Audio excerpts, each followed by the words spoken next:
Hello students, I am Aarti and I heartily welcome you all to my YouTube channel Aarti Education World. My dear students, आज की इस video में हम आपकी 9th class की English की worksheet number 34 पढ़ेंगे जिसकी डेट है 28 सितंबर 2021. My dear students, name of the students में आप अपना नाम लिख लें. Name of the class teacher में आपको अपने क्लास टीचर, अगर आपको बोला गया है कि अपने सब्जेक्ट टीचर का नाम लिखिए, फिर लिखिए अपने इंग्लिश टीचर का नाम. राइट, एज पर आपके जैसे भी आपको बोला गया है उसी तरीके से आप कर सकते हैं. चलिए बच्चों, अब आज की वर्कशीट में आया क्या है. आज की वर्कशीट में एक आपका जो चैप्टर है आपकी बुक में जिसका नाम है अ ट्रूली ब्यूटीफुल माइंड, है ना. एक सच में कैसा सुंदर मस्तिष्क या सुंदर दिमाग या सुंदर मन, वो उस चैप्टर से ये आपका एक्सट्रैक्ट लिया गया है, उसी का ये पार्ट है. उसको हमें पढ़ना है अच्छे से और नीचे कुछ क्वेश्चंस दिए गए हैं, उन क्वेश्चंस के आंसर करने हैं. चलिए बच्चों, फ़ॉन्ट बहुत छोटा दिया गया है, हो सकता है आपको अच्छे से विजिबल ना हो, लेकिन आप ध्यान से सुनेंगे तो आपको सब समझ में आएगा. एक स्टोरी की तरह आप सुनिए और अपनी बुक से आप पढ़ लेना, ठीक है. तो आपको सब समझ में आएगा, आराम से आप इसके क्वेश्चन आंसर्स भी कर लोगे. Einstein started speaking late, did not interact a lot with fellow children, so they called him Brother Boring. Einstein ने देर से बोलना शुरू किया था, ठीक है, और वो दूसरे बच्चों के साथ ज़्यादा इंटरेक्ट नहीं करता था, इसलिए उसको क्या ब्रदर बोरिंग बोलने लगे थे. A headmaster once said him that he will never make success at anything. उसके हेडमास्टर ने एक बार बोला था कि वो किसी भी चीज़ में सक्सेस यानी कि सफलता नहीं मिल सकती उसको. He was a good student but hated the school regimentation in Munich. वो अच्छा स्टूडेंट तो था, लेकिन स्कूल की रेजिमेंटेशन जो वहाँ का माहौल था उससे वो खुश नहीं था. And often had classes with the teachers, और टीचर्स के साथ उसके हमेशा झगड़े होते रहते थे. At the age of 15 he left the school. और जब आइंस्टीन 15 साल के थे तो उन्होंने स्कूल छोड़ दिया फॉर गुड, अच्छे के लिए. एंड वेंट टू स्विट्जरलैंड, और कहाँ चले गए, स्विट्जरलैंड चले गए. Which was comparatively liberal than Munich. जैसे मुनिक में बड़े सख्त नियम थे, तो वो जो स्विट्जरलैंड में एक थोड़े से लिबरल थे. वो थोड़े मतलब लिबरल होते हैं जो किसी चीज़ को ज़्यादा सख्त नहीं होते, है ना, थोड़े से लिबर्टी देते थे वो. He was highly gifted in mathematics and interest in physics.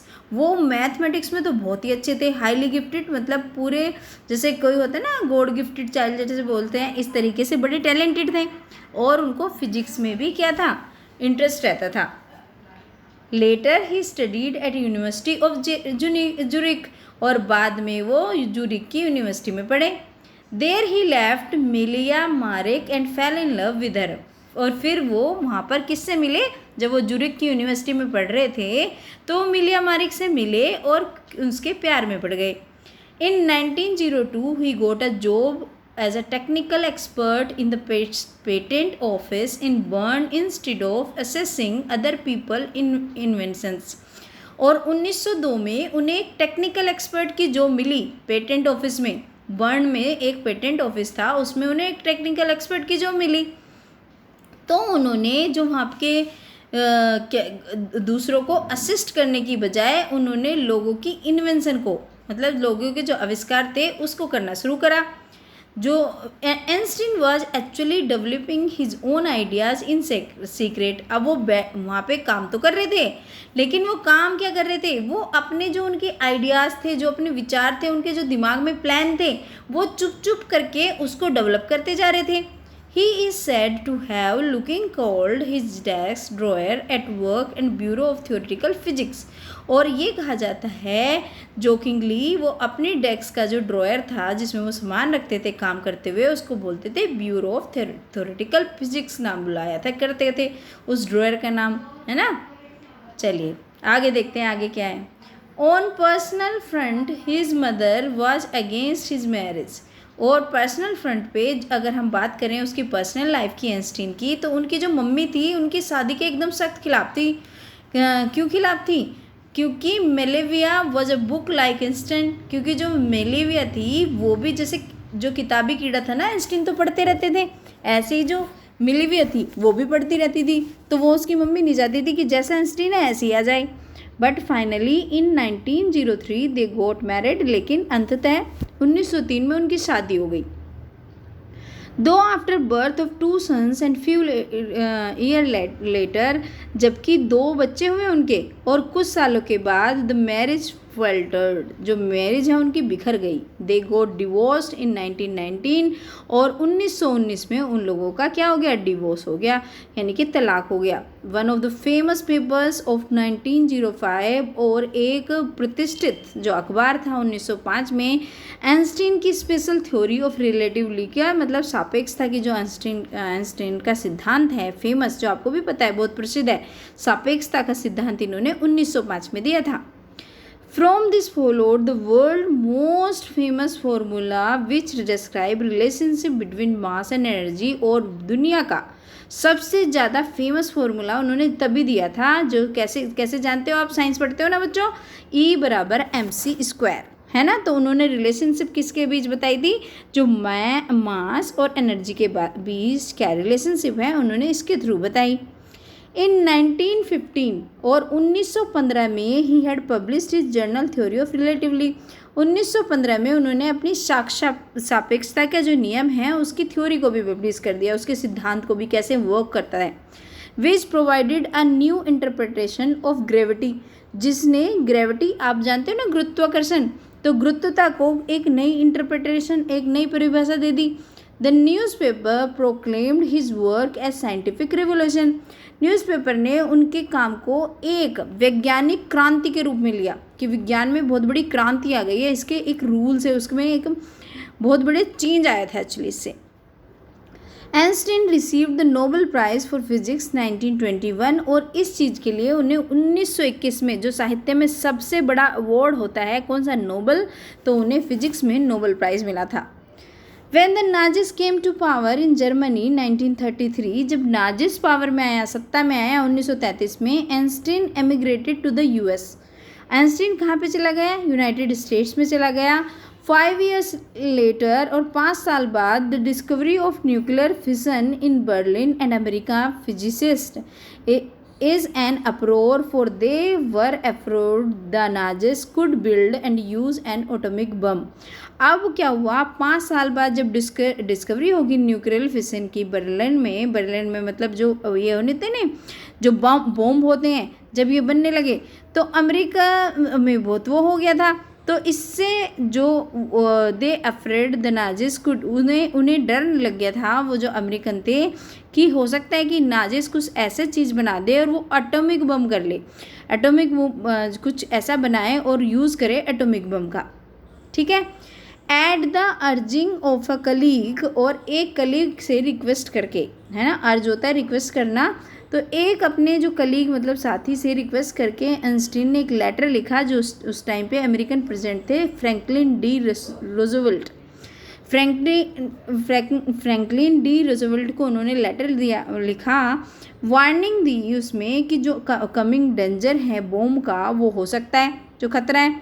American developed the atomic bomb in a secret project of their own, America ने अपना जो एटॉमिक बम को बनाया secretly, and dropped it on the Japanese cities of Hiroshima and Nagasaki in August 1925, और इसको Hiroshima में और Nagasaki में, जापान के जो 2 शहर हैं ये हिरोशिमा और नागासाकी में, अगस्त 1945 को गिरा दिया। अब देखो बच्चों, इंग्लिश भी पढ़ रहे हो आप, साइंस भी पढ़ रहे हो आप, एसएसटी भी पढ़ रहे हो, और क्या कहते हैं, सब एक चीज़ से एक दूसरे से कितने रिलेटेड है, क्योंकि इंग्लिश का चैप्टर है, आइंस्टीन के बारे में पढ़ रहे हैं, तो आइंस्टीन के बारे में पढ़ रहे हैं तो हमें हिस्ट्री का पता चल रहा है ना, और हमें इसमें साइंस का, क्या उन्होंने साइंस की थ्योरी दी थी, तो साइंस की थ्योरी को भी पढ़ रहे हैं किस तरीके से काम करती है, और ये एसएसटी के पोर्शन फिर से आ गया कि क्या कब हुआ था, ठीक है। अब देखिए आगे क्या है। Einstein was deeply सेकन by the extent of destruction, जो बिल्कुल अंदर से हिल गए आइंस्टीन जब ये डिस्ट्रक्शन हुई, डिस्ट्रक्शन मतलब विनाश, जब ये विनाश हुआ इससे बिल्कुल हिल गए। This time he wrote a public missive to the United Nation, उन्होंने यूनाइटेड नेशन को, एक मतलब पब्लिक होता है, पब्लिकली सबको ओपन करके, जब तो उसने सीक्रेटली लिखा था किसको, रूजवेल्ट को वार्निंग देते हुए अब उन्होंने एक पब्लिकली लिखा। In it he propose the formation of world government, और इसमें उन्होंने बताया कि वर्ल्ड की भी एक गवर्नमेंट होनी चाहिए। ये नहीं कि दुनिया में कोई कुछ भी करे, अपने अपने देशों की तो गवर्नमेंट है, वर्ल्ड में कुछ भी करे। ओवर द नेक्स्ट डिकेड, और अगले 10 सालों में Einstein got ever more involve on politics, और जो आइंस्टीन हैं किसमें, राजनीति में ज़्यादा इन्वॉल्व हो गए। Agitating for an end to the arms buildup and using his popularity to campaign for peace and democracy. और वो क्या चाहते थे, जो अपनी जो पॉपुलरिटी है, जो अपनी प्रसिद्धि है, वो किस में यूज़ कर रहे थे, अपनी शांति में और डेमोक्रेसी बनाए रखने में। When Einstein died in 1955 at the age of 76, जब आइंस्टीन मर गए 1955 में, 76 साल की उम्र में उनका देहांत हुआ जब वो 1955 के थे। He was celebrated as the visionary and world citizen as much as scientific genius. तो उनको जब वो मरे, साइंटिफिक जीनियस से भी ज़्यादा उनको कैसे देखा जाता था कि एक दुनिया का नागरिक, क्योंकि वो देश को नहीं, वो सारे लोगों को अपना मानते थे, वर्ल्ड को अपना मानते थे।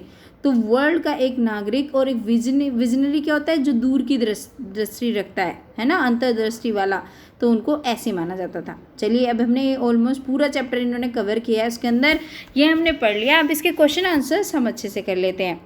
Einstein was brother boring for other children because, जो आइंस्टीन था ब्रदर बोरिंग था दूसरे बच्चों के लिए, क्यों? लाइक टॉकिंग अबाउट हिमसेल्फ, अपने से बातें करता था। वॉज ऑलवेज आस्किंग क्वेश्चन, हमेशा क्वेश्चन पूछता था। सेल्डम इंटरेक्टेड विद दैम, बहुत मुश्किल से उन लोगों से बात करता था, क्योंकि वो बात नहीं करता था, तो यही कारण था उसको ब्रदर बोरिंग बोलते थे। क्योंकि क्या होता है, बच्चों को तो वही पसंद आते हैं जो उनके साथ हिलते हैं, मिलते हैं, खेलते हैं, है ना, लेकिन ये बात नहीं करता था, तो इसलिए इसको ब्रदर बोरिंग कह के बुलाते थे। आपने पढ़ाई पीछे मैंने पढ़ाया आपको डिटेल में। Einstein left the school in Munich for good does not employee that, Einstein ने अपना स्कूल म्यूनिख का गुड के लिए छोड़ दिया, उसमें क्या नहीं apply. It paved the way for his success, he got a better opportunity, he was creating nuisance there, he was fed up of the strict discipline. तो ये कह रहे हैं कि उस आइंस्टीन ने स्कूल छोड़ा म्यूनिख में अच्छे के लिए, ये इससे अप्लाई नहीं करता है ना, तो ये है he was creating nuisance there, ये आ जाएगा इसका आंसर। ये तो इसके ठीक है, ये तो सब इसके साथ जा रहे हैं। देखिए, the world visionary does not correspond to, visionary imaginative, talented, eagle eyed, far sighted, तो क्या आ जाएगा इसमें, बताइए कौन सा ऑप्शन इसका क्या है, कोरस्पॉन्ड नहीं करता। इसमें बच्चों आप कर दोगे, कौन सा कर दोगे, इसमें आपका आंसर आ जाएगा सेकंड, क्योंकि ये नहीं है, टैलेंटेड से मतलब कुछ नहीं होता, विजनरी होते हैं, जो आगे का देख लेते हैं, ठीक है। तो आपका ऑप्शन सेकंड आ जाएगा। In the letter to the president Einstein shared his, जब उन्होंने लेटर लिखा आइंस्टीन ने, तो क्या शेयर किया, warning about the looming danger of bomb, हाँ, concern regarding the misuse of knowledge, नहीं, ये तो नहीं था। Information about the team of the people engage, ये भी बिल्कुल नहीं था। Plan to setup a lab for testing is, नहीं, लैब की भी नहीं बोला था। उन्होंने तो वार्निंग दी थी राष्ट्रपति को लिख के कि डेंजर का बॉम्ब का खतरा आ सकता है, तो ये इसका ऑप्शन ठीक हो जाएगा। चलिए अब चलते हैं अगले क्वेश्चन की तरफ। अगला क्वेश्चन क्या पूछा गया है, there are certain qualities which are exhibited in the given extract from Einstein life, pick up the best option. कुछ क्वालिटीज़ दी गई हैं आइंस्टीन की लाइफ का, तो उनमें से आपको सबसे अच्छा ऑप्शन ढूंढना है। तो बताओ कैसे थे आइंस्टीन, डेडिकेटेड थे, फ्रिम थे, मोटिवेटेड थे, विजनरी थे, इनसेंसिटिव थे, एरोगेंट थे, क्या थे। तो आपको इसमें से जो सबसे परफेक्ट आंसर है वो ढूंढना है। इसका ऑप्शन आपका पहला ही हो जाएगा, क्योंकि वो डेडिकेटेड थे बच्चों, है ना, डेडिकेटेड थे अपने काम के प्रति। इनसेंसिटिव तो बिल्कुल भी नहीं थे, फ्रिम थे यानी कि दृढ़ थे अपने बातों को लेके, मोटिवेटेड थे, अंदर से कुछ ना कुछ करना चाहते थे, विजनरी भी थे, दूर का देख लेते थे, एरोगेंट बिल्कुल भी नहीं थे। अब देख लीजिए फर्स्ट, थर्ड, फोर्थ, फिफ्थ किस में है, फर्स्ट, सेकेंड, थर्ड, फिफ्थ, ये आपका ऑप्शन हो जाएगा इसमें बच्चों। इसमें आपका जो ऑप्शन है ये तो होना चाहिए फर्स्ट, थर्ड, फोर्थ, फिफ्थ, लेकिन ये तो है ही नहीं, तो आप इसको कर लीजिए, आप इसको करिए फर्स्ट, सेकंड, फोर्थ और फिफ्थ, इसको कर लीजिए, क्योंकि एरोगेंट तो बिल्कुल भी नहीं थे। तो आप ये वाला करिए, इसमें ये ऑप्शन टिक कर लीजिए। अगर इसमें होता फर्स्ट, थर्ड, फोर्थ, फिफ्थ तो बहुत अच्छा होता है। ये थर्ड होना चाहिए, ठीक है। ये जो सेकंड दे रखा है ये थर्ड होना चाहिए। लास्ट देखिए, Einstein got involved in politics not because he wanted to. Einstein politics में इन्वॉल्व नहीं थे, क्यों इन्वॉल्व इन पॉलिटिक्स में इन्वॉल्व थे, क्यों नहीं थे, बल्कि क्यों थे। Stop the race of building arms, move up the bureaucrat cycle, promote peace and democracy. तो वो हमने पढ़ाई है, ये चैप्टर में आया था, क्योंकि वो चाहते थे शांति और प्रजातंत्र स्थापित करना, इस वजह से वो पॉलिटिक्स में इन्वॉल्व थे। तो बच्चों ये हो गई आज की आपकी वर्कशीट। होपफुली आपको वीडियो अच्छी लगी होगी और सारे बच्चों ने वीडियो को लाइक कर दिया होगा। अगर बच्चों आपको अच्छा लगा है मेरा पढ़ाया हुआ तो प्लीज़ वीडियो को लाइक भी करना, शेयर भी करना अपने फ्रेंड्स के साथ। और अगर आपने अभी तक चैनल को सब्सक्राइब नहीं करा है तो सब्सक्राइब करके जाना और एक कमेंट लिख के बताना कि आपको वीडियो कैसी लगी। Thank you students, have a good day.